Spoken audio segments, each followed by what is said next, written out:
किसी को आज न्याय की ज़रूरत है। जहाँ रिजर्वेशन की बात आती है, प्रमोशन इन रिजर्वेशन, वहाँ पे भी अपने वकील नहीं होते हैं, तब वो किसी को सुनने के लिए तैयार नहीं होते। उसके लिए भी हमें अच्छे भी वकील टर्म और अच्छे न्याय जजेस को लाना बहुत ज़रूरी है।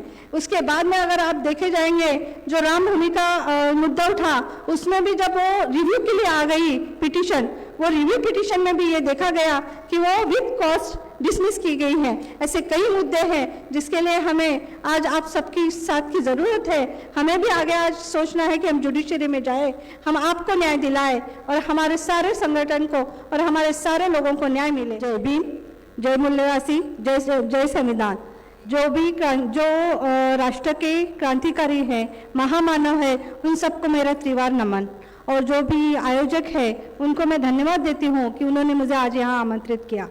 मेरा खास विषय है कोलिजियम, जिस पे आज तक के मेरे साथियों ने काफ़ी प्रकाशित किया है, लेकिन मैं आप लोगों को अवगत कराना चाहती हूँ कि कोलिजियम सिस्टम जब बनाई है वो 1993 में आई है, और उसको बनाने के लिए आप सोचिए कि 25 साल पहले इन्होंने ये लाई है। इसका मतलब हमारा खास है कि हमें यहाँ पे गुलामी का ज़िंदगी जीनी है, हमें हर तरीके से गुलामी स्वीकार करनी है, इसलिए कोलिजियम सिस्टम यहाँ लाई गई है। 1993 में जब लाई, इसका मतलब ये है कि उनका विचार, उनकी कितनी सोच होगी कि हम किस तरह से गुलाम बने, हम किस तरह से मानसिक गुलाम बने, जिस वजह से आज हमें एक न्यायपालिका, ट्रांसपेरेंट न्यायपालिका नहीं मिल रही है। ये कोलिजियम सिस्टम बनाने का अर्थ है कि कुछ सुप्रीम कोर्ट के और हाई कोर्ट के जज, कुछ सुप्रीम कोर्ट के जजेस को नियुक्त करें, कुछ सुप्रीम कोर्ट के और हाई कोर्ट के जज, हाई कोर्ट जज को नियुक्त करें, तो हमारे पास आज ट्रांसपेरेंसी कहाँ है?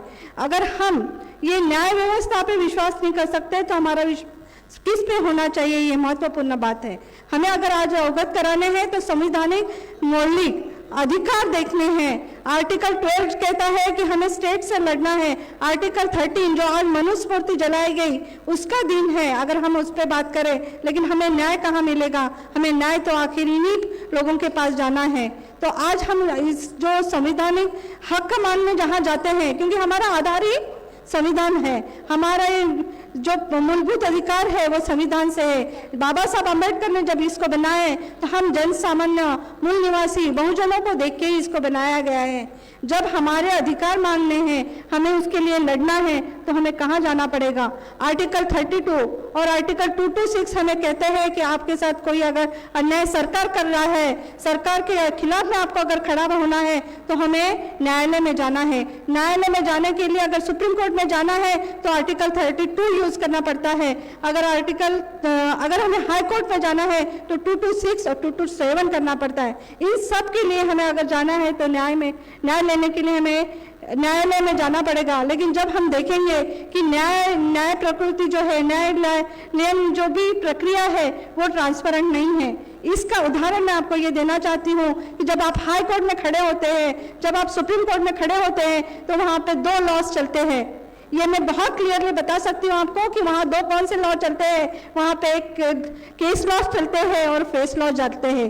जब आप देखते हैं कि सामने खड़ा होने वाला वकील जो है वो एक मूल निवासी है या वो कौन से कैटेगरी को बिलोंग करता है, और जो जज देते हैं वो चेहरा देखकर आपको न्याय दिया जाता है, तब आपकी न्याय व्यवस्था बिल्कुल खराब हुई रहती है, बिल्कुल खराब स्थिति में गई हुई रहती है। ये अनुभव के तौर पर मैं आपको बता रही हूँ। ये अनुभव इसलिए बता रही हूँ कि कई पिछड़े लोगों के लिए जब मैं लड़ती हूँ और देखती हूँ कि मेरे ही बराबर वाले लोगों को न्याय मिलता है, क्योंकि वो किसी फैमिली से आए रहते हैं, वो किसी एडवोकेट फैमिली से आए रहते हैं, किसी जज फैमिली से आए रहते हैं। अगर आप सेक्शन 376 लेते हैं, उसके लिए किसी को बेल मिलती है और उसी में किसी अपने पीड़ित लोगों को और जो माइनॉरिटीज लोगों को है उनको वो 376 जब नहीं मिलता, 376 में न्याय नहीं मिलता, बेल नहीं मिलती, तो वहीं पे हमको समझ में आता है कि ये क्या हो रहा है।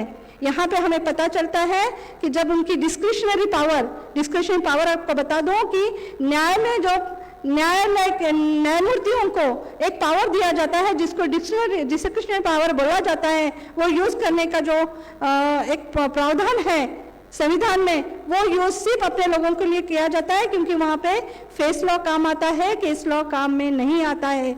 ये सारी परेशानियाँ हमारे जो पिछड़े लोग हैं, हमारे माइनॉरिटी लोग हैं, बहुजन लोग हैं, ये फेस कर रहे हैं। और ये मैं खुद अपने अनुभव से कह सकती हूँ।